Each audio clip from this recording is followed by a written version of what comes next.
Estamos de volta mais uma vez no nosso podcast Transforma com Vida e mais uma vez estamos aqui com um profissional, um executivo de mercado que nós admiramos muito.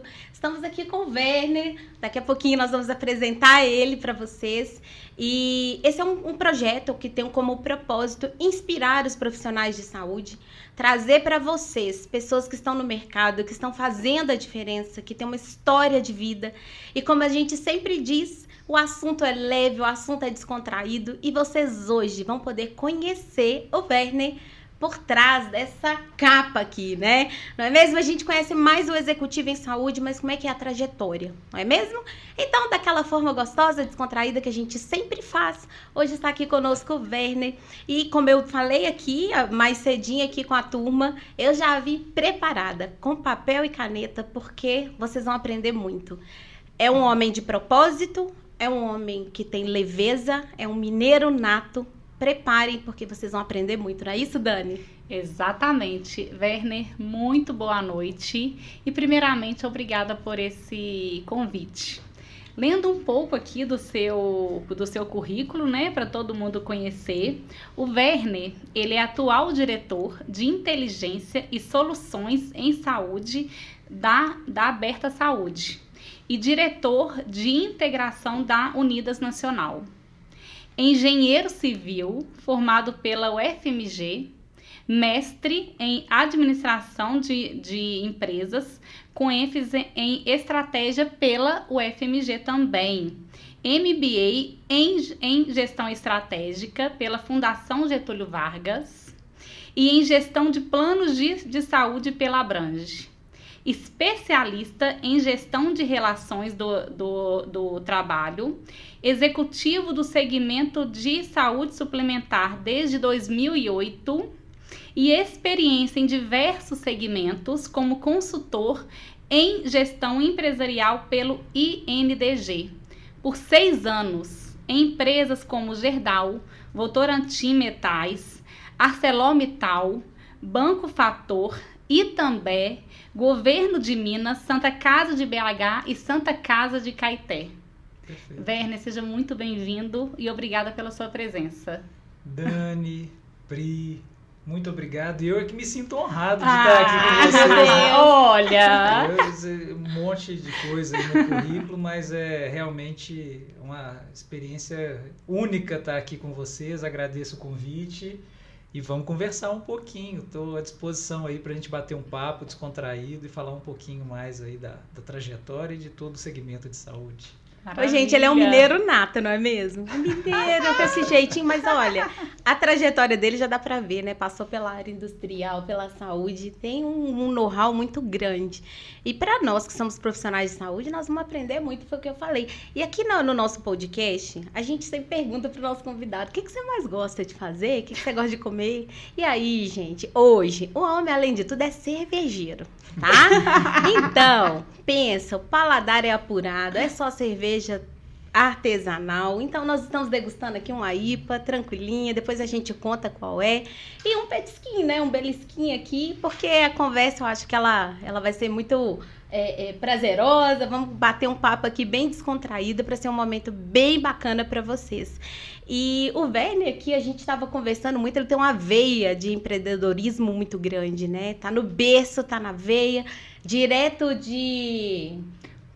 White Gold. White Gold, ouro branco. Ouro branco. Gente, tá até inglês no meio do negócio. Deu um branco aqui, você acredita? Ouro branco, branco. ouro branco. Se eu falasse assim, me deu um branco. Se eu falasse assim, ouro, ouro.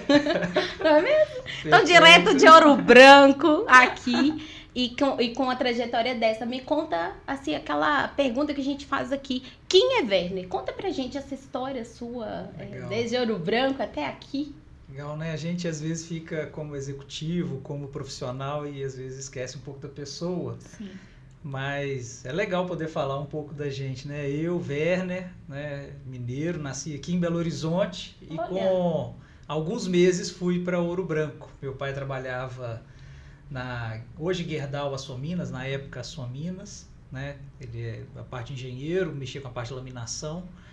E eu hoje, né, tô aqui, tenho uma esposa, maravilhosa, Andréia, amo, né? E mais 2 filhas, uma Luísa de 7 anos, vai fazer 8 agora, e Alice com 4 anos. Ai, que coisa. Seus olhos até brilharam. Olha aí, a declaração. Brilham de emoção, né? Brilham porque são parte da minha vida, do meu propósito, né?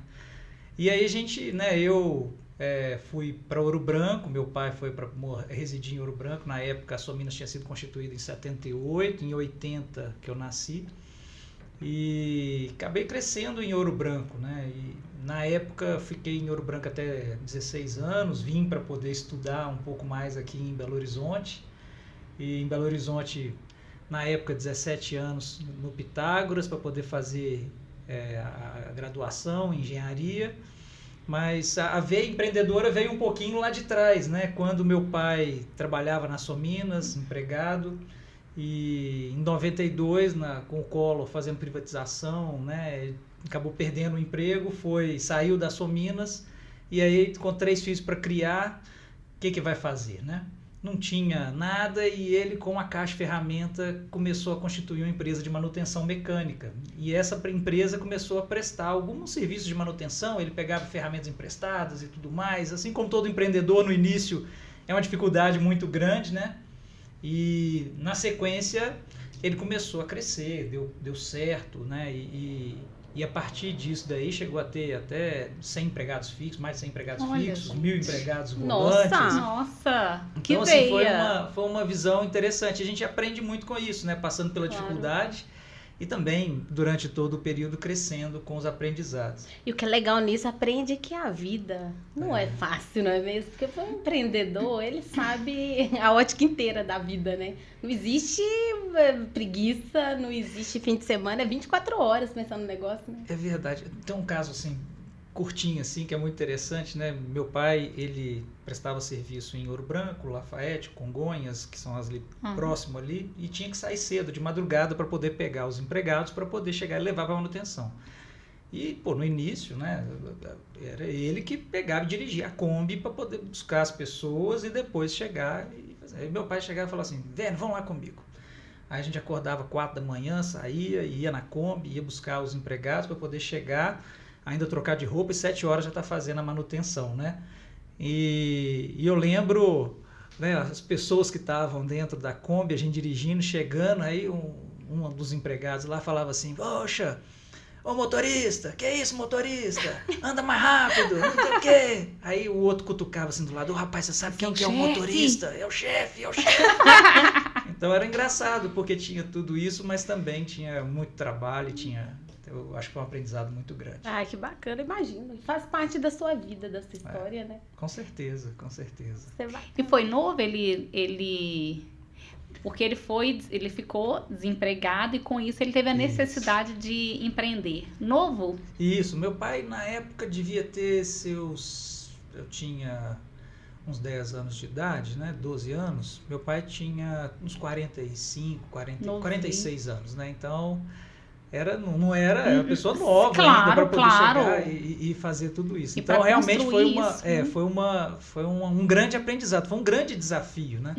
Minha mãe, ela tinha uma loja, um armarinho, então também vem um pouco da parte da minha mãe. Minha mãe vendia de tudo, papelaria, presente, tudo mais, e desenvolveu também um armarinho durante muito tempo, que hoje ainda existe o armarinho, né? Quem quiser lá em Ouro Branco, né? Tem todo um armarinho lá que está no shopping, grande shopping aberto de Ouro Branco, né? Qual que é o nome? Fala aí pra gente Dalla, poder ir lá. Né? Então, Armarinho Dalla.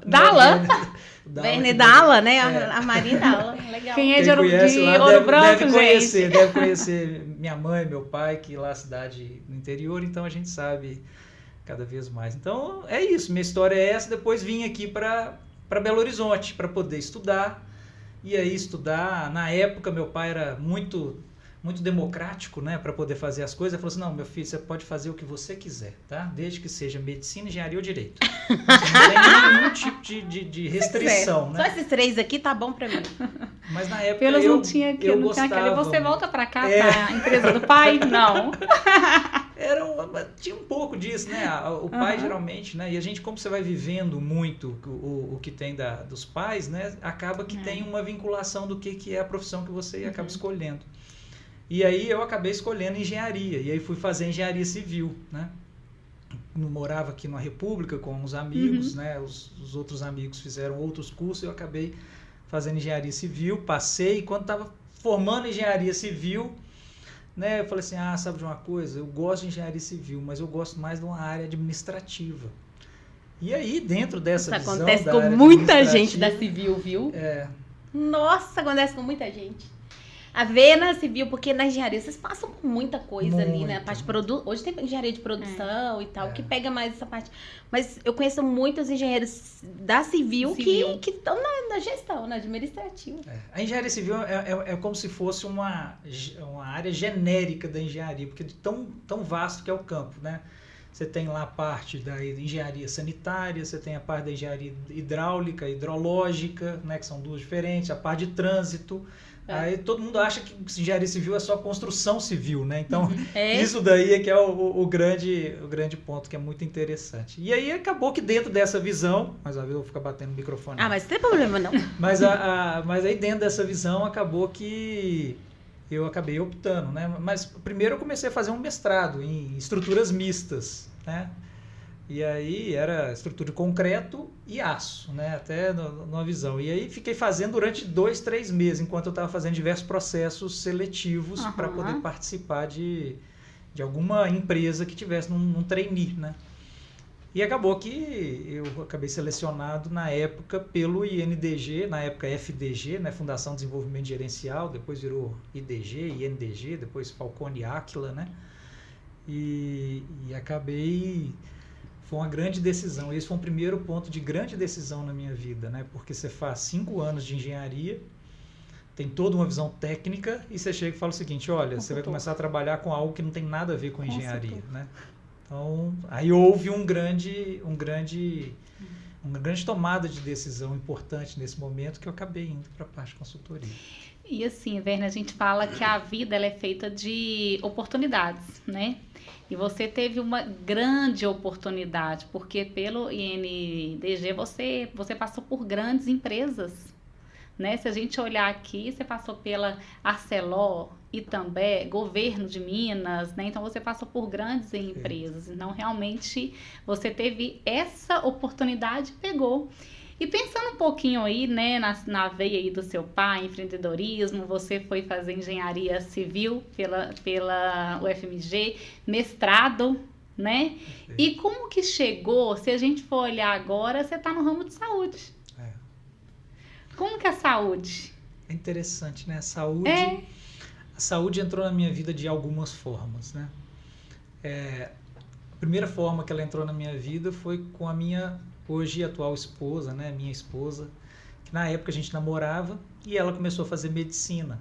Então ela já entrou, de certo modo, já comecei a aprender um pouco de saúde com o curso de medicina, né? Depois, quando eu estava fazendo consultoria, eu tive a oportunidade em 2 momentos de trabalhar na parte de saúde. Eu trabalhei na Santa Casa de Belo Horizonte.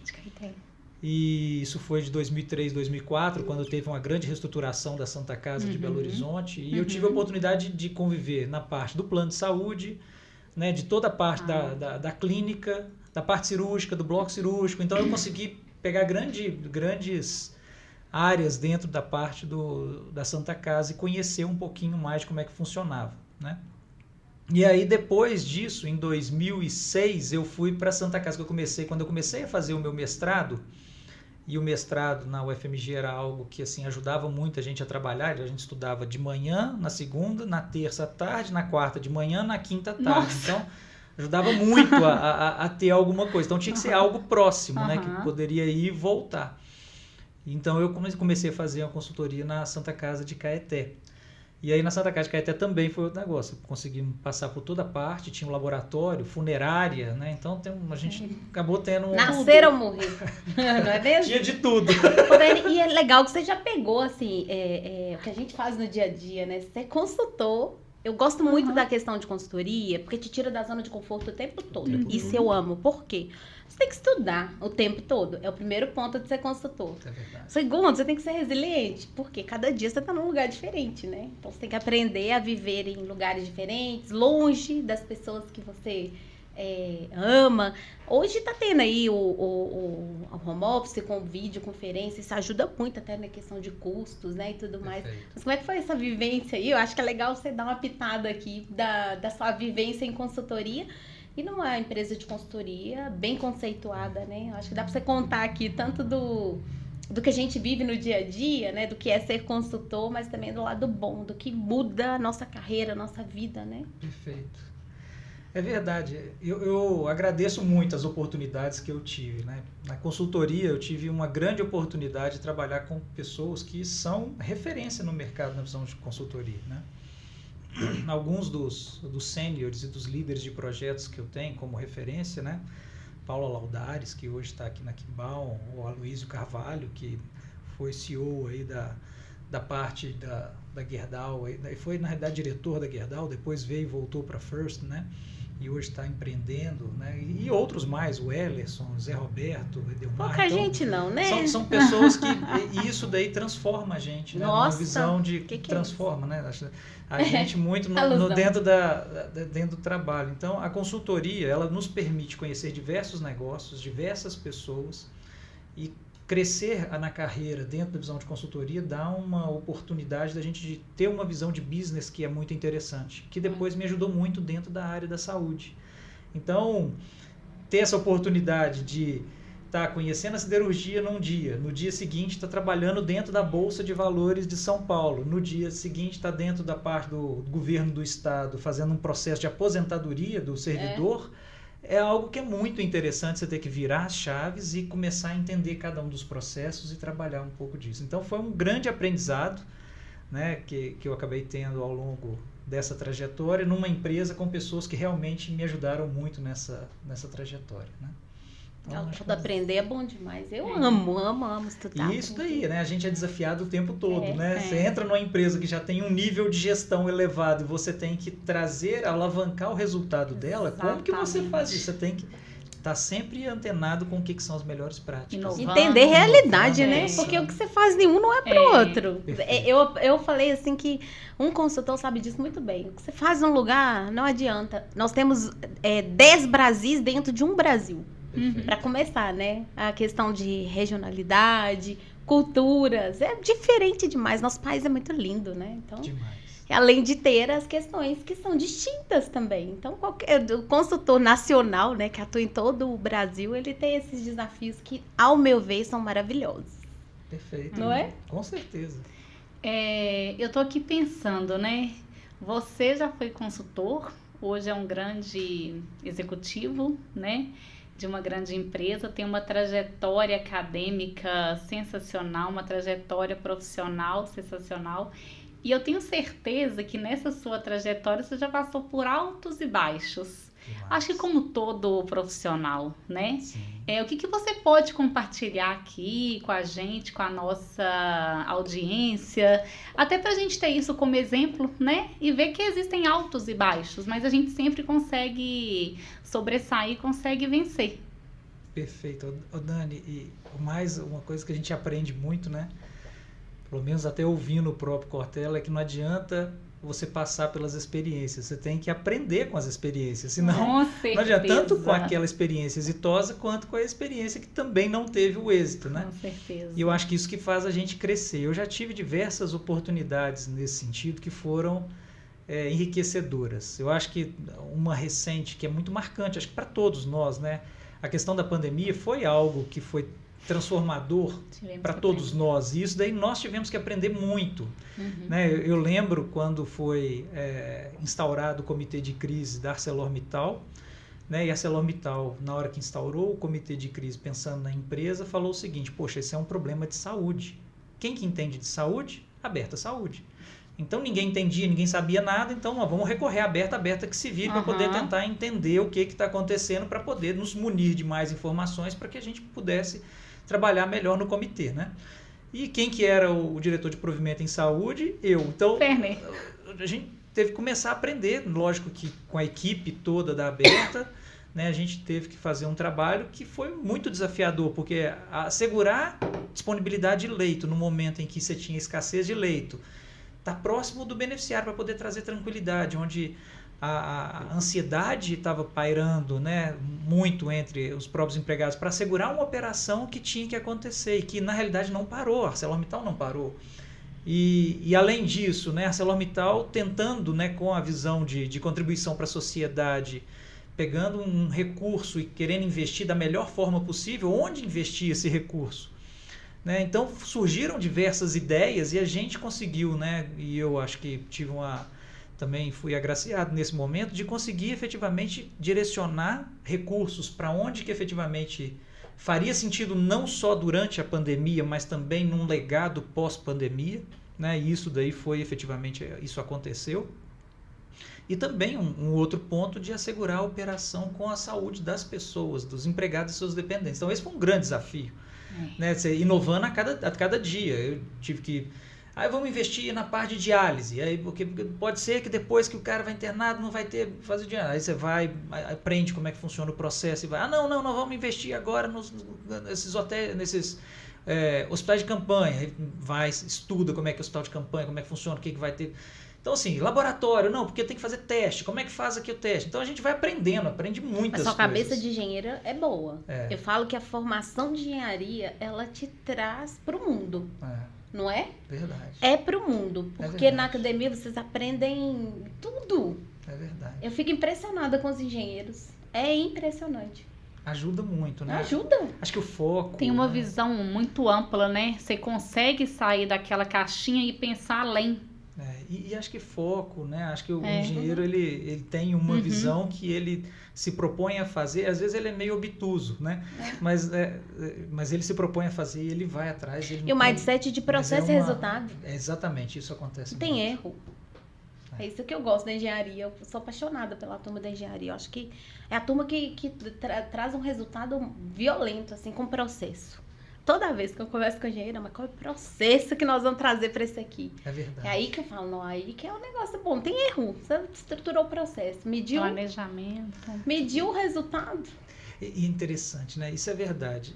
Mas, assim, na pandemia teve uma situação marcante, né? Que a gente, na época, estava querendo comprar respiradores para poder colocar na Santa Casa de Monlevade. Desculpa, no Hospital de Monlevade, que é Margarida. Monlevade, eu sou lá de perto. Associação São Vicente de Paulo, lá de Monlevade. Sim. E aí, na época, não tinha respirador, porque tinha aquele decreto que todos os respiradores iam para o governo federal. E aí, vou acionando, contato cá, chego lá na secretária do Mandetta, né? E aí a gente consegue acessar o grupo de crise do Mandetta. Aí tinha um deputado que fazia parte desse grupo de crise, e eu consegui acessar lá a secretária, e ela falou assim, não, e o fulano, você conversa com o fulano, que o fulano vai te ajudar dentro dessa visão. E aí eu falei assim, pô, mas o fulano é o deputado, não sei o que. Não, aqui não tem deputado. Em comitê de crise, todos são iguais. O técnico, o médico, o enfermeiro, o deputado, o ministro, são todos dentro de uma visão de um comitê de crise. Então isso traz uma visão que, para a gente, numa visão de aprendizado de empresa, quando a gente tem um projeto em que a gente trabalha por células, não é o fulano que é o diretor, não é o fulano que é o gerente. Então, assim, se a gente traz... Isso é um aprendizado que eu tive muito legal para minha vida, que ela falou assim, não, aqui não tem isso, não. Aqui nós estamos aqui para resolver o problema tal. Tá? Então, isso é uma coisa marcante, né? Mas a gente não aprende só com coisas boas, né? Com certeza. Eu tive a oportunidade de aprender muito, que foi um dos maiores aprendizados que eu tive, foi implantando um sistema que não deu certo. Né? Então, quando eu entrei na Berta, a gente tinha uma empresa que ainda estava, era a Bebe à época, e a gente estava com uma empresa que era espetacular em ter a fidelidade do beneficiário, né, nosso.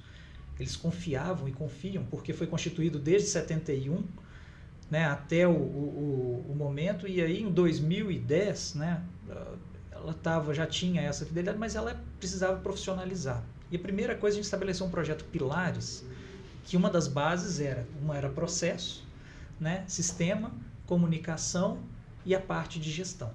Então eram os 4 pilares que a gente começou a trabalhar para começar tudo. Né? E aí, dentro da visão do sistema, a gente precisava de um sistema que era um ERP. E, na época, por uma decisão, optou-se por um sistema que já tinha uma outra empresa do grupo. e a gente foi tentar fazer a implantação desse sistema. Eu não sabia nada de TI, mas como a área de TI estava meio que desguarnecida, eu falei, Werner, assume isso aqui. E aí eu fui com a equipe para poder tentar assumir o projeto. E a gente... Que presentão, com a hein? equipe de TI. Aí, com a Você equipe tinha uma de equipe TI. técnica com você, né? Mas você ganhou um presentão, na minha opinião. E eu, na época, fui conduzindo. Um grande desafio. Não tive... E aí, fomos confiando muito na equipe e tudo mais. E aí vem um outro aprendizado muito grande, né? Porque confiei demais na equipe, acreditando demais, porque não tinha o conhecimento técnico. E o sistema não foi implantado de jeito nenhum. Foi implantado, mas a gente ficou sem faturar. Foi um desperdício. Parou a operação. E aí um dos grandes para a gente sair disso, falamos assim, nós precisamos trazer alguém que conheça. Né? Então, assim, mais uma vez, o futebol ensina pra gente, né? E a gente às vezes não aprende, né? Por que o técnico gosta de colocar o fulano, jogador tal, nessa posição e o outro naquela posição? Não é porque ele gosta do jogador, não, é porque o melhor time tem que ser naquela forma. E isso mostra pra gente que não adianta nada montar um time, né? E o time ele é formado com a formação, né? Uma grande equipe vencedora é formada com o time. Ele tem que começar pelo time. Se você não tiver o time, se você não souber pelo menos o que você tem de estratégia, claro, você vai começar pela estratégia, você tem que saber onde você vai chegar. A partir disso, né, chegar e depois constituir um time para poder fazer a estratégia. Mas se você não tiver o time, dificilmente você, mesmo com processos robustos, você vai ter dificuldade de ser o melhor ou um dos melhores aí à frente, né? Você sabe que não é à toa que você é considerado um dos maiores executivos do mercado de saúde. E eu vou te falar uma coisa aqui, porque é muito difícil alguém falar de pontos fracos, daquilo que não deu certo. Você falou aqui naturalmente. Isso é muito top, né? À toa que o Werner é considerado aí um executivo de mercado. Ele contou o problema, contou que não deu certo, mas também a solução, né? E é isso, eu acho que time, quando a gente fala de time ali, é isso. Você tem que ter também um bom técnico ali na linha de frente, né? Até para assumir o que não dá certo, senão ele vai só escalar o cara errado, né? E aí, até quando vai? É verdade. Isso é sensacional, né? Ninguém que fala assim claramente, eu peguei uma área, não dominava e não deu certo. Não é mesmo? É verdade. E se fala muito, né, Werner, que para você ter um bom time, você tem que ter um bom líder. Porque para você conseguir pegar o bom de cada um. Então, para você poder identificar o que é bom de cada membro do seu time, você tem que ser um excelente líder. E eu tenho certeza que com essa... Você fala que não deu certo, né? Então, são erros. E eu tenho certeza que com esse erro você deve ter rodado ali o famoso PDCA da qualidade, que a gente conhece, e muitas melhorias foram implantadas, né? A partir daí. É verdade. Assim, o que eu vejo que a gente tem que pegar, né? Nós não podemos ficar insistindo tanto no erro. E a gente tem que saber as nossas limitações, né? Eu acho que isso é muito importante. E uma das coisas que eu aprendi ao longo de todo esse trabalho, que foi logo depois que eu assumi a gestão, implantamos o sistema, eu acabei assumindo uma equipe de uma pessoa que era minha mentora à época. Olha, a doutora Heloísa, né, minha mentora, que me ajudou a me desenvolver muito numa visão profissional. E ela estava em processo de transição e eu acabei assumindo uma equipe com outras pessoas que eram gerentes e eles já mais sêniores, né? E aí veio um outro grande aprendizado, que é o seguinte: você tem que ter gente na sua equipe que efetivamente seja melhor do que você. Não tem dúvida. Então, certo. Eu acho que isso daí eu também fui muito agraciado de conseguir montar equipes que efetivamente tinham pessoas que eram muito competentes em algumas áreas. No momento inicial foi difícil, porque o time não estava montado da melhor forma.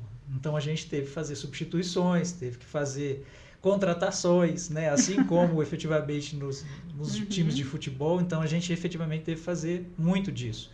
E até nem sempre o time com as melhores pessoas dá liga, né? Dá não? Talvez o jogador ele que não passa a bola para ninguém, o cara tá lá na ponta, ele mesmo quer fazer o gol. E na nossa visão profissional acontece muito. Aquele egoísta que quer chegar a parecer mais do que o outro, que não joga para o time, né? Então saber fazer esse papel, dar o feedback, montar, isso daí realmente não é fácil, né? Até porque é muito mais fácil conviver e às vezes isso daí desagrada algumas pessoas, né? Então eu tive uma outra oportunidade muito grande de aprendizado nesse momento, que foi quando eu assumi, né, eram na realidade 5 centros de promoção da saúde, hoje nós estamos em 14, vamos para 14 centros de promoção da saúde dentro da ArcelorMittal, a gente gerenciava 14 mil vidas, hoje estamos com 45 mil, claro que é muito menor do que grandes planos de mercado, mas já é uma evolução significativa, e a gente ter as equipes, montando as equipes, foi algo realmente um aprendizado bem grande, né? E assim, eu acho isso interessante, porque quando a gente vai falar de mercado, você falou aí de autogestão, né, 45 mil vidas, e hoje, qualquer mesa de debate que você vai, qualquer congresso, qualquer pensador que está discutindo o cenário da saúde, está todo mundo falando da sinistralidade, do desafio aí de mercado, porque o mercado de saúde, ele encontra muito com a economia, né? Então, assim, a economia tá ruim, então tá caindo ali. E aí, quando a gente vai estudar a sinistralidade, independente disso, todo mundo vai ali nos gráficos da ANS e olha, autogestão, tem um problema. Então, você tá no mercado que existe uma discussão muito grande, né? Como sustentar a autogestão, né? Se a gente for ter um perfil de população muito distinta, né? Se a gente pegar, assim, uma faixa etária mais distinta, um perfil de utilização bem parecido e um custo assistencial muito alto, um ticket médio muito alto. E aí, como é que é isso? Como é que é estar nesse mercado? O que tem de novo sendo discutido aí? Conta tudo pra gente, porque agora a canetinha vai dançar aqui. Quero aprender com o mestre, gente. Anota aí. É interessante que o seguinte, a autogestão, o conceito de autogestão, ele ficou muito estigmatizado. E mudar conceito estigmatizado não vai acontecer do dia para a noite, e se vai acontecer, isso vai ser só o tempo que vai dizer, né? A gente tem hoje, né, vamos colocar, um desafio muito grande dentro das autogestões, porque as autogestões hoje elas têm cerca de 27% da população acima de 60 anos, enquanto o mercado 13% é acima de 60 anos. Você tem hoje um índice de envelhecimento, que são pessoas, né, para cada pessoa até 18 anos, né, quantas pessoas acima de 60 anos estão na carteira? Então você tem hoje um índice de envelhecimento da autogestão de 160%. O mercado trabalha com 75%, ou seja, para cada pessoa até 18 anos, eles têm menos de uma pessoa acima de 18 anos. Então isso daí não dá para olhar. E tem um outro ponto na visão da sinistralidade que eu acho que é interessante, que a autogestão não tem lucro, não tem finalidade lucrativa. Então, se ela não tem finalidade lucrativa, aquelas taxas, que são as taxas de comercialização, o próprio lucro, né, eles não entram dentro da despesa geral e administrativa. Então, quando você vai pegar a proporção da despesa geral e administrativa frente ao custo total, né, é claro que a sinistralidade da autogestão deve ser maior do que a de mercado, até porque não tem que pagar o lucro e não tem que pagar a taxa administrativa. Sim. A taxa de comercialização. Então, isso daí, medir pela sinistralidade por si só não traz um indicador que efetivamente mensura a autogestão. Claro que a gente sabe que escala reduz custo. E a gente sabe que hoje 80% das autogestões, 90% das autogestões são médias e pequenas, 60% das autogestões são pequenas, menores de 20 mil vidas. Então, isso daí é o grande desafio da autogestão hoje. Como ganhar escala, como ganhar competitividade pela escala, né? E aí é o grande trabalho que a Unidas tem feito, que é tentar trabalhar essa parte do compartilhamento do conhecimento, de toda a parte que a gente tem de estratégias coletivas, né? Nós temos tido aí um desafio grande de demonstrar para o próprio CAD que efetivamente a gente não tem nenhum tipo de cartel dentro do que está sendo colocado, e isso a gente já teve êxito agora recentemente, provavelmente a gente vai ter algumas estratégias diferentes. Então, isso daí para mim é o grande desafio da autogestão. E só para, dentro dessa visão, eu acredito muito no modelo autogestão. Não no modelo autogestão que talvez esteja constituído hoje, mas hoje eu estou no autogestão porque eu efetivamente acredito que a estratégia da autogestão dentro da empresa que hoje eu trabalho como ArcelorMittal, ela faz total sentido. E ela faz total sentido, a estratégia de autogestão, em grande parte das grandes empresas do Brasil.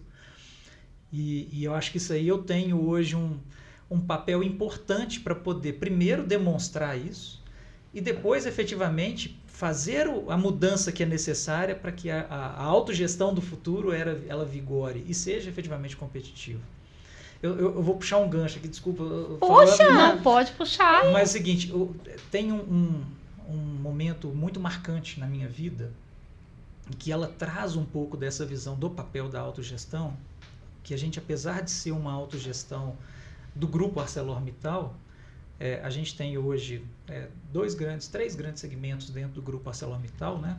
E um deles é o segmento de aços especiais, que ele não é da ArcelorMittal, é um spin-off que tem hoje da ArcelorMittal, mas que está ligado ao mesmo controlador, então é do grupo, que é a Aperam, que era a antiga Acesita. Na época, em 2016 para 2017, a Aperam estava fazendo cotação de mercado para poder chegar e buscar um novo plano de saúde ou manter o plano de saúde, que à época era a Unimed, né? E a gente participou de um processo, né, de concorrência, assim como com outras operadoras de mercado, com todas as grandes de mercado. E a Aberta Saúde, que foi a escolhida para poder chegar e ser a empresa para poder prover a parte de saúde. Então, isso trouxe para a gente um aprendizado de que a gente consegue ser competitivo, né? Claro que a gente ganha um pouco. Claro, dada a análise que deve ter sido feita para escolher. A gente consegue ser competitivo, né? Então, acho que o grande ponto é que existem algumas questões que a gente precisa evoluir dentro da própria autogestão, assim como de outras operadoras, né? Quais questões? Eu vejo o seguinte, a primeira da parte da autogestão, a gente tem hoje uma dificuldade de contratar no mesmo valor que hoje as empresas de mercado têm. Na hora que você pega a Unimed, o sistema Unimed, contrata e faz compra, quase com a compra coletiva, né? Dentro de uma visão dessa e distribui para as próprias Unimedes de OPME e outras coisas volume maior, né? Tem volume condições maior, melhores. Ela acaba tendo escala maior e isso tem condições Medicina melhores. de grupo também, tá? Falou cooperativa Da mesma aí, forma, medicina de grupo a mesma forma. escalonadíssimo também. Né? Então, assim, a própria filantropia, por já ter o hospital, compra numa visão hospitalar, né? Então, assim, a autogestão nesse Poder sentido de compra, tem de um negociação. desafio grande, que eu acho que tem superação, porque hoje nós trabalhamos em rede. Você não precisa pensar que a autogestão vai estar desligada do mercado. Claro que né? Então, quais são as alternativas que você pode ter, com quem que você pode fazer parceria para que efetivamente você tenha um custo mais competitivo e que você consiga tornar viável o negócio. Então, esse é um grande desafio que a autogestão tem. O outro desafio é o crescimento, que traz ao lado, né, que a gente tem até trabalhado junto com a própria discussão com a ANS, né, e com o Ministério da Saúde, né, isso daí, para poder demonstrar que as autogestões elas poderiam trabalhar de forma coletiva, de forma agrupadas, mesmo que elas não competindo entre si. Você compraria melhor, né? Compartilharia. Isso daí você compraria melhor, você poderia usar a melhor estrutura de uma autogestão para poder prestar serviço para as demais. A gente tem aí a 430 que fala da parte, né, do compartilhamento de rede, né, que é a parte dos convênios, né, de corresponsabilidade cedida. Ela chega próximo. Não chega ainda dentro tem do limitação para o que você está dentro do que a gente está querendo, numa visão isso de conquistar carteiras e fazer talvez um pool maior de beneficiários. Então esse é um outro grande desafio que a gente tem dentro da autogestão, que é o desafio do crescimento para ganho de escala, para que isso daí facilite também até as estratégias de inovação, facilite as estratégias, né, de transformação digital, de ganho de processo, né, e com isso daí a gente tenha as melhores práticas. Então, acho que esses daí são dois grandes desafios que a gente tem hoje internamente, tem outros, muitos mais, mas talvez sejam similares aos das demais operadoras, né, de mercado. Né? Eu posso perguntar de um outro desafio que eu também vejo? Hoje, quando a gente fala do custo, né, assistencial, e esse custo assistencial ele vem muito de uma negociação com a rede prestadora. Como que esse desafio com a rede? Que é hoje o que a gente está tentando trabalhar muito com o processo da 507 acreditação. O que eu vejo hoje, né? Todo ponto que às vezes é negativo, ele traz também pode trazer um outro viés, né? Então, realmente, é um desafio para a gente a questão da compra, né, do serviço, né, da melhor forma. Por outro lado, na maior parte das autogestões, você tem o beneficiário que permanece por mais tempo. E tendo o beneficiário permanecendo por mais tempo, você consegue atuar na forma da atenção primária de melhor forma para poder chegar e conseguir desenvolver uma condição de saúde melhor. E com isso, você ter vamos colocar, uma taxa de internação menor, uma média de permanência menor em decorrência da gravidade dos casos. Então, eu acho que isso daí facilita a questão da atuação em prevenção. Eu concordo. Sensacional. Então, você coordena o cuidado até desfecho e ele tá lá dentro da empresa, né? Para mim é um negócio fantástico. Eu acho que isso traz o diferencial hoje das autogestões. Se você for pegar o diferencial das autogestões, na minha visão, é você conseguir pegar a trajetória da maior parte dos empregados e seus dependentes ao longo desse tempo. E isso daí você consegue trazer diversas iniciativas. Um outro grande ganho que a gente tem vinculado à autogestão, na maior parte delas, quando tem principalmente vinculação com a empresa, é o trabalho junto com a saúde ocupacional, que hoje você também consegue, a partir disso, fazer uma estratégia que ela quase que se torna simbiótica, né? Então, o que você tem de atendimento, você consegue, a partir disso, já quase que fazer uma atenção primária com o empregado. E isso, né? Desde a admissão. Desde a admissão. A turma fala muito de empoderamento do paciente. Cara, eu não vejo outra forma. Você deve ter muito case legal aí, né? Do empoderamento do paciente, de jornada, de acompanhar desfecho, de engajamento de gestão de crônicos, de complexos. Eu sei que a autogestão tá dando um show nisso aí, né? Esse é o nosso investimento atual. Que eu sei que a gente estava ali no bate-bola e eu sei que... E essa visão, ela é importantíssima, né? Porque, igual você falou, você tem uma carteira muito idosa. Uma carteira muito idosa com muitas doenças crônicas, né? Então, daí da importância realmente de trabalhar o processo de promoção e de prevenção. Perfeito. É uma visão... Isso é interessante, né? A gente estava conversando aqui nos bastidores, né?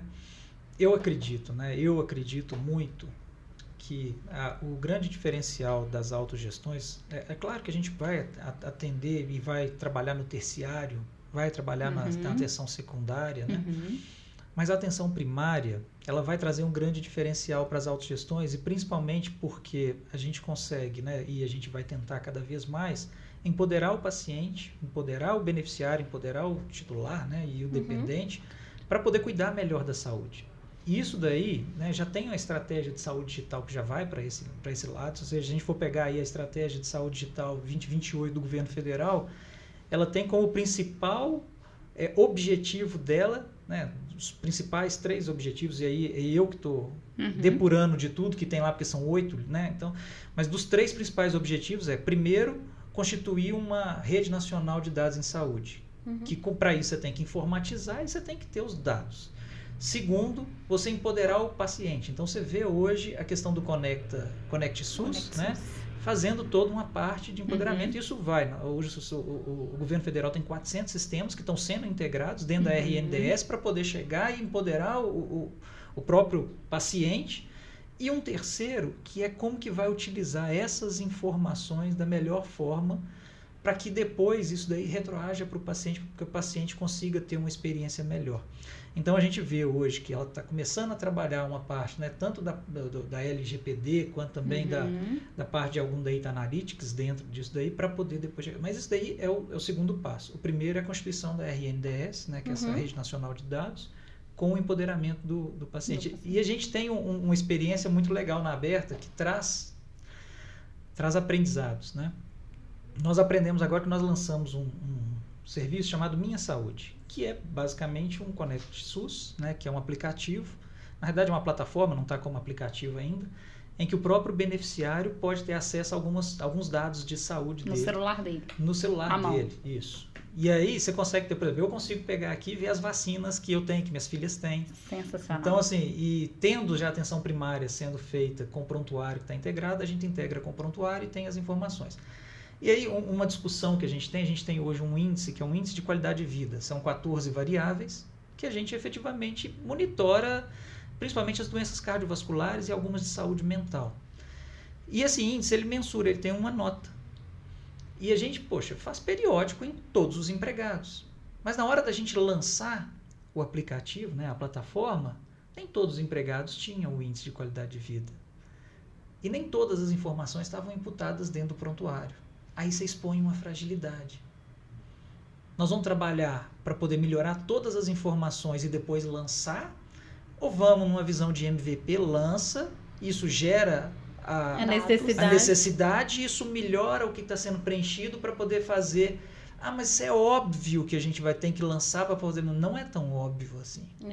Porque isso expõe fragilidade. E aí expõe alguma das questões que você já deveria ter esse resultado. Você fala, mas por que você não tem esse resultado? Então, a parte da inovação, ela é um pouco desse sentido. Você acaba sendo, estando vulnerável, mas é importante que você faça e que aceite as críticas e tudo mais para que as coisas aconteçam. E isso tem sido um grande aprendizado para a gente. E aí, não dá para poder pensar nessa ferramenta como eu lancei o Minha Saúde e pronto, está lançado. Não é assim. É o início. É o início. Porque aí você vai qualificar a informação, depois vem Big Data, Machine Learning, para até você fazer uma inteligência artificial, né? Fazer predição aí de modelos. E um negócio, Pri, antes disso daí, como é que sua equipe está estruturada para tratar aquilo como um produto? Porque é cultura, né? Nós temos que ter os gestores de produtos, os product owners, e como isso já acontece, gente. Eu não estou falando nada diferente, não estou ensinando nada para ninguém, mas isso já acontece nos bancos. Você pega o banco, você tem lá toda uma parte, né, da gestão dos produtos, do portfólio de produtos. Você tem lá o CMO, que é o cara de marketing, que é o cara que é o dono dos produtos, que faz toda uma parte, e que faz o desenvolvimento contínuo daquele produto na experiência do usuário. Então, assim, a gente está preparado para isso? Eu acho que isso aí a gente não está preparado hoje dentro da área de saúde. Eu não vejo isso tão robusto na área de saúde, tão consolidado quanto a gente vê em outros negócios. Então, acho que isso daí é um aprendizado que a gente está em construção. Mas eu vejo que é o momento. A saúde, eu vejo que ela nunca ficou tão em evidência. Se for olhar as startups hoje, a grande maioria está em saúde, todo mundo investindo em saúde, Google falando de saúde. É um negócio interessante, ou seja, a gente está na evidência. Então, agora, o que vai vir também de soluções, né, de inovações, o Brasil tem muito disso, né? O brasileiro é muito criativo, tem muitos empresários, tem muita gente trabalhando com as startups aí. Eu acredito muito, eu sou muito confiante mesmo, acho que a gente vai vir... Isso vai ser muito bom. Eu acho que vai reduzir muito o custo, vai reduzir muito tempo. A gente vai ter à mão muita coisa e vai reduzir o custo para todo mundo e vai ser mais acessível, na minha visão. Sabe? Então, eu vejo assim, sou muito confiante no que estou vendo aí no mercado. Eu acho que vai chegar muita coisa boa para o mercado. E tá tudo muito competido, sabe? Assim, ó, tem muita coisa na mesa e todo mundo investindo naquilo. Na minha humilde visãozinha aqui, eu acho que vai reduzir custo. Vai ser ótimo para todo mundo, vai ser acessível, sabe? E nesse momento, assim, se a gente for olhar, nós temos a própria agência, né? Que ela está cada vez mais rigorosa. Muitas operadoras fecharam. Então, vem a agência trazendo muitas normas aí regulatórias, trabalhando muito fortemente a parte de riscos. Perfeito. Né? Então, assim, acho que a gente está num momento realmente de mudança. E desse negócio das startups, eu vejo que a LGPD, eu acho que fortaleceu muito isso. Muito. Ficou muito claro para todo mundo a regra do jogo. E o mundo tá falando disso. A pandemia, na minha visão, foi o start que todo mundo precisava. Quem antes falava de telemedicina ia falar que dava certo esse negócio. A limitação da telemedicina, na minha visão, é o ponto de discussão. Fala pra mim, quem que aceitaria telemedicina antes da pandemia?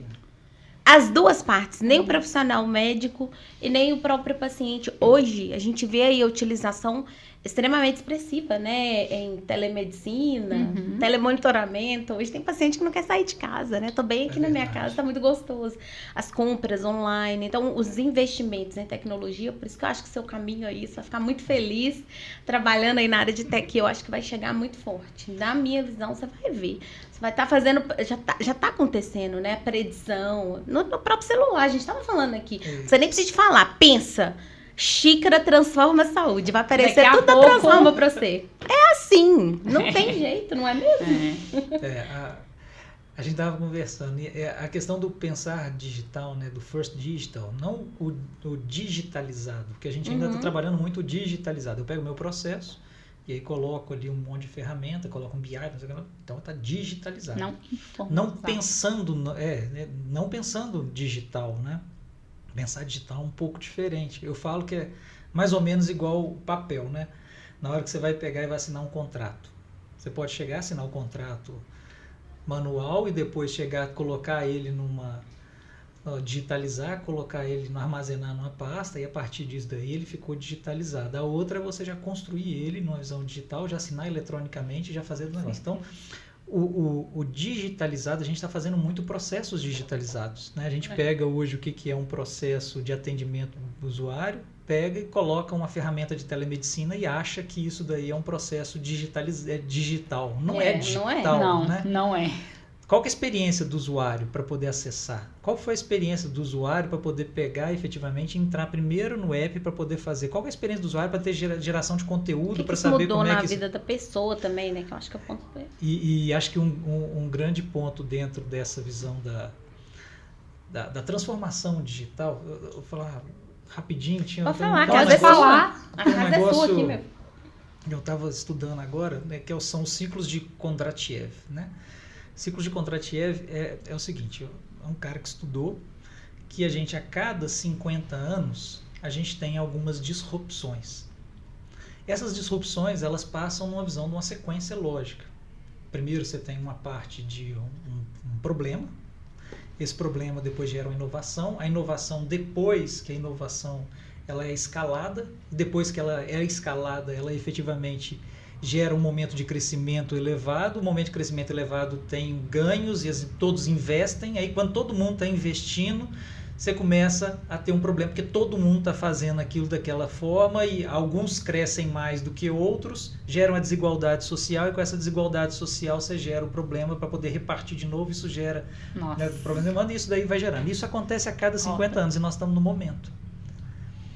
Nós estamos aqui em 2030, até 2030, dentro dos ciclos de Kondratiev, a gente efetivamente vai passar por um momento de disrupção.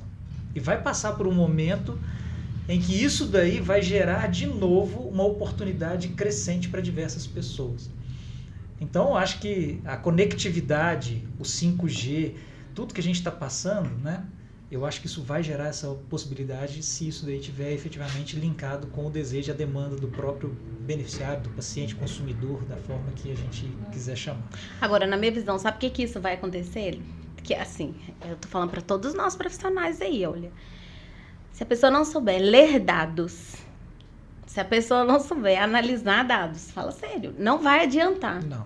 Então, quem é profissional de saúde, de mercado, que a inovação tá chegando, na minha visão...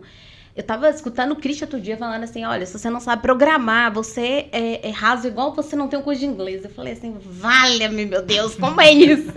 Lascou, não é mesmo? É verdade. Você não sabe programar. Hoje ninguém fala mais de Excel, você tá doido? Agora é BI. Depois já nem tem mais o BI, já tem outra ferramenta. Então, a velocidade também das coisas, ela é muito grande, é muito rápido. Hoje é isso, amanhã é aquilo. Então, você imagina, a turma lá na escola já tem que aprender programação, entendeu? É verdade. As competências das pessoas, né, vamos colocar hoje, e assim, serão alteradas, né? Mas elas já são muito diferentes das competências, vou falar assim, da minha época, né? Não fala na minha época, não, porque senão vai então, te assim, jogar no Então, efetivamente, hoje, novinho, né, eu gente. vejo, minhas filhas, elas já nasceram digitais. Hoje, deu problema na internet lá em casa, minha filha, pai, o que eu vou fazer aqui? Né, eu queria ver aqui agora a televisão, tá no momento, meu horário de ver a televisão, não tem internet. Que idade que ela tem? 8 anos, você falou? Né? 7 anos. 7 anos. 8. Então assim, internet. Então, mas elas brincam, graças a Deus elas têm mas assim, tem uma vinculação que é algo que assim, é diferente do que a gente teve, e elas já nascem sabendo, né, muita coisa, convivendo com muita informação, com muito digital. Então, essas competências de lidar com isso, de saber essa parte digital vai ser fundamental. Programação é fundamental.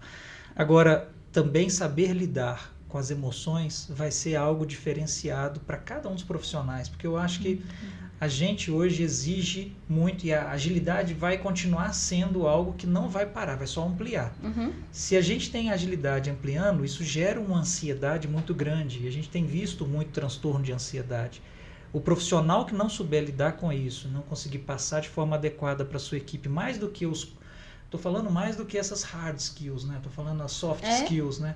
Eu acho que a gente vai precisar também desenvolver muito isso. E os nossos filhos não estão sendo, vamos colocar, criados para poder lidar com frustrações, para poder lidar com a gestão do tempo, para poder lidar com isso. Então, soft skill, viu? Na minha opinião. Vai ter uma questão aí que a gente vai ter que aprender como lidar com isso. Ser produtivo. Pequena visão, né? Não é pequena, não. É grande. É produtividade, agilidade. Isso é fundamental. Tá todo mundo correndo. Senão... E se a gente fosse olhar antes, lá atrás, há pouco tempo atrás, não se era avaliada a competência de inteligência emocional. Não era uma competência avaliada. E hoje, em todo o processo que se avalia competência, está ali presente a inteligência emocional. É verdade. O quanto que ela é importante para você ser um bom e também outra coisa, resiliente. Que é o que você falou lá atrás, né? Então, para ser um profissional resiliente, saber lidar com pressões, você tem que ter inteligência emocional. Meu presidente atual fala, as pessoas são contratadas pelas suas habilidades, são demitidas pelos seus comportamentos. Exato. Mas essa é a grande certeza. Assim, nós temos que pensar muito as duas coisas. Não tem jeito de separar uma coisa da outra. Exatamente. E é mais fácil você desenvolver o conhecimento técnico que está dentro daquele chá do que você desenvolver habilidades e atitudes. Aí que está o nosso grande desafio enquanto líder, né? É verdade. É verdade. Ô, Verne, esse papo tá gostoso demais. Dá vontade de ficar falando aqui até amanhã, porque mineiro gosta de uma prosa. Não, mineiro com mineiro, o negócio aqui vai até amanhã, com certeza. E eu vou te contar um negócio, porque aqui, sempre, como é um bate-papo descontraído, a gente tem um momento aqui que é de inspiração mesmo, sabe? Você não pode estar aqui e não deixar nada para a sociedade, né? Você é uma pessoa que inspira as outras. E esse é o momento para você deixar mesmo. Qual é a sua mensagem que você vai deixar para os profissionais de saúde, para as pessoas que te admiram, né? Para os executivos de saúde que querem se inspirar, chegar até onde você está. O que você vai deixar para essas pessoas aqui hoje? O momento é todo seu. Nossa, que responsabilidade, hein? Mas ela é boa. Não, eu acho que seria pouco. Eu acho que algumas coisas eu acho que vale a pena a gente refletir sempre, né? Acho que uma primeira é para que a gente está fazendo as coisas, né? Acho que o propósito do que a gente está fazendo, ela tem que ser maior do que simplesmente o fazer. Então, refletir sempre dentro do propósito, do para que a gente está fazendo aquilo, isso vale para tudo do que a gente está fazendo. Vale para aceitar um emprego, vale para poder levar os filhos para poder passear, vale para poder sair com a esposa, vale para tudo. E para a visão profissional também, até para um pequeno projeto. Se você não entender o porquê que você está querendo, para que você está querendo aquilo, não faz sentido. Eu acho que o senso, né, do que é o propósito, para mim, dentro da visão do próprio Golden Circle lá, que existe, eu acho que isso daí faz total sentido. Começar pelo porquê. Eu acho que esse é um primeiro ponto, né? E isso daí vai muito, cada um dentro do que se inspira. Acho que um outro ponto que vale, e que eu na minha trajetória, eu levo muito em consideração, é que não existe sucesso antes do trabalho. Então, assim, não adianta achar que as pessoas que estão nas posições que elas estão, chegaram lá porque caíram lá. Porque se caíram lá, elas não se sustentam. Né? As pessoas que são aquelas pessoas que elas efetivamente passaram por um processo e continuam passando por um processo de evolução, porque o que trouxe a gente até o momento não nos garante para frente, cada vez menos, né? Então, assim, isso daí é algo que é fundamental para a gente sempre estar pensando. Não dá para poder pensar que, né, a Transforma está crescendo e está se desenvolvendo, não é à toa, né? Priscila, Dani, elas estão se dedicando, estão aqui tarde da noite, não sei o que lá e tudo mais, para poder fazer. E isso daí é efetivamente, eu acho que eu acredito muito nisso, né? E uma outra coisa que eu acho que é importante é que ninguém faz nada sozinho. Eu acho que, para mim, um outro ponto é que eu nunca saberei tudo e eu nunca vou ter a condição de efetivamente fazer o melhor trabalho se eu não tiver outras pessoas, outras equipes bem formadas, bem dentro do mesmo propósito, para que a gente consiga evoluir. Então, acho que são muitas, mas acho que três principais pontos que eu levo na minha vida, né? Sempre trabalhando com ética, sempre trabalhando da forma melhor possível, né? Mas sem afetar o outro, né? Porque o nosso direito ele termina quando começa o do outro. Então acho que essas questões eu acho que são fundamentais dentro de tudo que a gente tem para poder alcançar do sucesso. Sucesso ele é muito pessoal, né? Não necessariamente galgar posições é ter sucesso. E assim, o que eu espero é que todo mundo consiga ter o seu sucesso dentro do seu propósito. Não adianta... Eu ia te pedir isso, eu ia te falar, fala mais fala do propósito, você é um cara do propósito. Quem não tem propósito sobrevive, né? Não vive. Fala disso. Eu pedindo. Fala de propósito, como que é ter propósito, para quem tá te assistindo, para inspirar. Que interessante, né? Eu sempre trabalhei com propósitos, né? Desde que eu saí de Ouro Branco, né? A minha vida foi toda construída com a visão de propósitos. E não dá para a gente poder ter um propósito muito maior do que efetivamente... Assim, o propósito, a gente pode sonhar grande. Mas eu acho que assim, o fundamental é que a gente sempre pense no que é o próximo e onde que a gente está chegando. Onde que a gente quer chegar. Eu lembro de um treinamento, né? Que a gente fez com um grande guru aqui de Belo Horizonte, e ele chegou e perguntou para das pessoas que estavam treinando, falou assim, qual que é o seu grande propósito? Ela falou assim, eu queria ajudar os outros, acabar com a fome, não sei o que lá e tudo mais. E ele falou assim, tá, você tem empregada? Eu tenho. Você sabe onde que ela mora? Não sei. Você sabe quantos filhos ela tem? Você sabe como é que ela faz? Você sabe se ela precisa de dinheiro? E aí a pessoa se tocou tanto que ela começou a chorar na hora. Então não dá para você tentar pensar. Você pode pensar no grande, mas começa com o pequeno. Porque se você não começar com o pequeno, com algo que está ao seu alcance, que é o próximo passo, que está algo que você pode fazer, aquilo vai se tornar um sonho, não efetivamente um propósito, né? Então acho que o propósito é isso. Você pode pensar lá na frente, mas você tem que estar sempre pensando qual que é o próximo next step, né? Qual que é o próximo passo que a gente vai ter que dar, para que aí sim você vai crescendo dentro do seu propósito. Ninguém sai de estagiário para presidente no dia seguinte, né? Então ele tem que efetivamente ir ganhando conhecimento, e isso se ganha com o tempo. E a gente tem que saber lidar com o tempo. Às vezes hoje a gente está muito ansioso para que as coisas passem rápidas demais. A gente tem que saber lidar com o tempo, a gente tem que reconhecer o que a gente tem de aprendizado e como é que a gente cresce nesse aprendizado. E aí buscar sempre isso. Acho que é um pouquinho do que eu levo para a minha vida, né? Sensacional. Sensacional, tá tudo anotado aqui. Gente, esse é Werner, esse é eu estou falando, não está aqui à toa. Exatamente com esse desejo mesmo de trazer essa trajetória incrível que inspira muito. Eu lembro que no nosso bate-papo ali, eu falei, gente, a gente devia ter gravado isso aqui, Werner.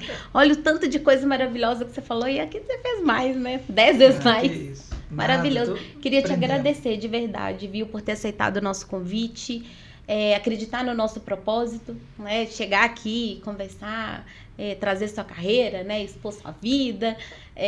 Tem gente que gosta de ser anônimo, né? Não é o seu caso. E isso faz parte de um propósito, né? Compartilhar com o outro a sua carreira, a sua vida. E quem sabe ali alguém tá achando um caminho também para seguir, inspirado no seu. Perfeito. Tá? Queria te agradecer de verdade. A Transforma é sua casa. É um prazer ter você aqui na nossa sede. Então, quem tá assistindo aí, curte, compartilha, né? Se você acha que pode inspirar alguém aqui com esse executivo de saúde, por favor, já compartilha aí que vai fazer a diferença na vida de alguém, sim, né? Trazendo um grande executivo de saúde que já passou pelo mercado inteiro aí, na indústria, na saúde, e tá aqui transformando, não é mesmo? Dani, primeiro eu que agradeço. Deixa ele encerrar, o Werner? Claro. Ah, então tá bom. Não, só agradecer, né? Minha fala aqui é só de agradecimento, agradeço essa oportunidade, esse espaço, né? E espero ter contribuído de alguma forma para o que é o propósito do podcast, né? Então acho que esse aqui é o grande ponto aqui. Muito obrigado, né? Ô Werner, eu já te conhecia profissionalmente, né? E já era um orgulho muito grande a gente ter essa boa parceria, né? E hoje eu tive a oportunidade de te conhecer enquanto pessoa, você se abriu. E assim, eu vou te falar, engrandeceu mais esse orgulho, né, de ter você aqui no nosso círculo. Então, assim, muito obrigada, seja muito bem-vindo, volte sempre e eu tenho certeza que tem muito mais coisa aí pra gente aprender. Falou de vida, falou de conhecimento técnico, falou de empresa, falou de propósito, falou de valores. Então, assim, foi um bate-papo muito gostoso e realmente muito rico. E características aqui, né? Propósito, perseverança, empreendedorismo. Vou te falar as palavras-chave aqui para mim. Ética, com certeza, isso aí, né, sem sombra de dúvida, senão nem estaria aqui, né, gente? Quem não comunga dos mesmos valores, a gente nem estaria aqui. E, sobretudo, o que eu vejo muito é essa sua serenidade, tranquilidade mesmo, né? De conversar, de trazer. Eu acho que isso também é bem bacana, viu? Já aprendi muita coisa aqui com você hoje. Obrigado. Estou curiosa para ver as cenas do próximo capítulo, porque você tá sempre estudando, né? Tá sempre ali, não ficou no mestrado, tá no MBA, tá sempre estudando, né? Se foi uma característica também, tá sempre estudando. Aí, tá sempre tem próximos passos. Já quero acompanhar a sua carreira, ver aí como é que vai galgando mais ainda. Te desejo tudo de maravilhoso. Sucesso. Obrigado. Tá bom? Muito obrigado. Muito obrigada. Muito obrigada. Pessoal, muito obrigada. Agradecer aí a audiência de vocês. Um beijo, um queijo, um cheiro e até a próxima. Tchau.